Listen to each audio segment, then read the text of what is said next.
Fixing a leaking hydraulic ram cylinder from one of these cheap Porta power kits. This is the 10-ton hydraulic body frame repair kit. I bought the kit in 2008 when I built this press, and it pretty much started leaking within the first 2 years. It only weeps slowly from the ram, so I just kept topping it up. But by 2022, the seal pretty much failed and just dumped oil everywhere. So it became a question of how you get parts for something that's 14 years old. So obviously you look for other people's solutions, and I found this video.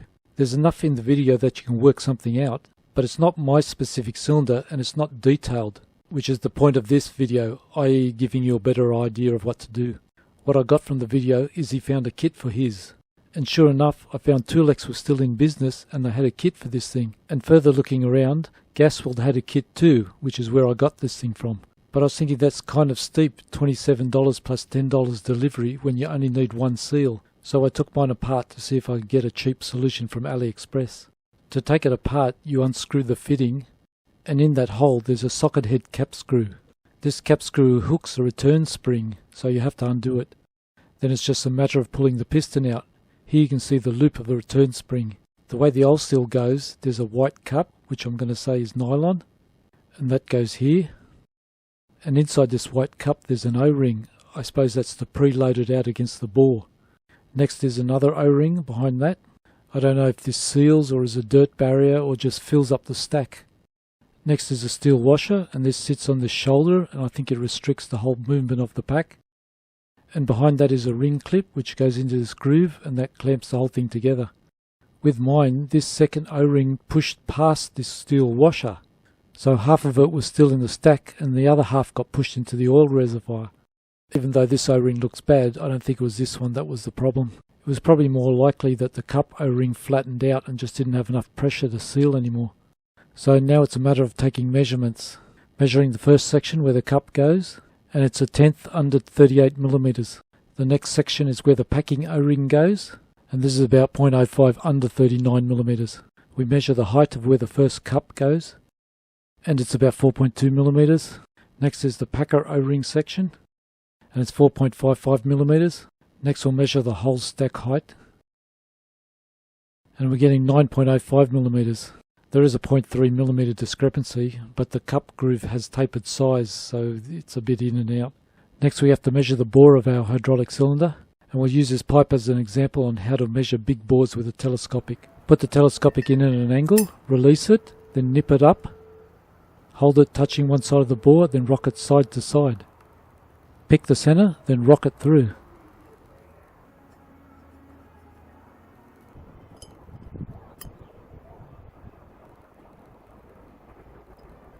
And we're getting about 45mm. It's hard finding the exact sizes I need on AliExpress because there's not many people that have it. But I found this guy, and if you scroll down, he has a hydraulic seal that's 38 ID, 45 OD, 5mm high. And it's only $5 for 2 seals. If you go to the video, this guy's seal looks taller, like about 7mm, and fills the whole stack. And since all I can find is 5mm, which is about the height of that white cup seal, I'm going to have to get this 5mm one and pack an O-ring behind it like the original one. This seal looks like soft silicone, but it's actually hard plastic. Kind of hard like that white cup seal, which is probably right for the high hydraulic pressures. And it's measuring something like 46.75 on the OD, which is 1.75mm bigger than our bore. Let's hope that's the right preload for this case. The ID is 36.9 and that goes on a 38mm shaft. Again, I hope that's the right preload. I don't know if that much preload is okay, as I'm figuring it out on the fly, so I'll have to try it and see what happens. So it's all the shaft and the seal. Then put the seal on with the lip facing the oil pressure. Next is the packer O-ring, and I went with 45mm OD by 3.5mm thick. 45 minus 38 equals 7, and half of that is 3.5, but the stack ended up about half a mil short, so maybe a 4mm might have been better. It's hard to know if I even need this packer O-ring with this seal, because I had problems with it pushing past the steel washer, and the biggest problem with mine is this steel washer is stamped, not machined. Basically it's not accurate, so they can't run it tight to the bore to stop that O-ring passing it. You can see how bad the stamping is by the taper on the side. And measuring, it's about 43.15mm. Basically there's a 1mm gap all the way around for that O-ring to push through. I probably should have 3D printed a packet to go in there. I tested PLA and it seems to withstand hydraulic oil, but I fitted the O-ring anyway, thinking it can't be much worse than before. I put the bigger diameter of the tapered washer close to the O-ring to lessen the gap, but then again it's radiused on that edge and that makes it easier for the O-ring to push through. Either way, I'm going with the Packer O-ring.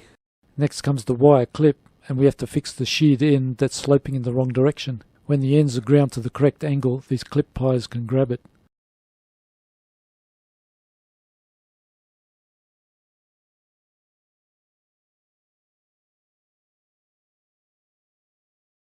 Then it's oil the seal, line up the oil fitting hole with the return spring hook, and push it in. This is where I had a problem with the large preload diameter of the seal, because the inside of the cylinder is threaded and that catches on the large protrusion of the seal tip. The usual trick is to get some thin shim and make a funnel-like thing that goes over the threads. But because of this collar, you'll never be able to pull the shim out after the seal passes the threads. I polished the burrs off the threads and had to rock it from side to side, just passing a few threads at a time, and it was torture because it felt like the seal was grating on the threads, but I was kind of hoping the seal is that hard that it can survive the grating. I also had more seals if I had to try again, but I wasn't happy about it. Then it's screw in the end stop collar. Next is to put the cap screw on the retaining spring hook, and because my spring is short I needed a straight Allen key rather than a ball one because I needed to angle it to hook it. Next is thread tape on the fitting, and we spin the fitting in the direction that it's being screwed in at. Basically you don't want the tape to unwind when you're screwing it in. Then just screw it in. Next is to bleed the cylinder. Just pump the piston out, make the fitting on your ram your highest point and retract it in. And all the air bubbles should be returned to your pumping cylinder. You probably have to do this a couple of times to make sure that all the air is out.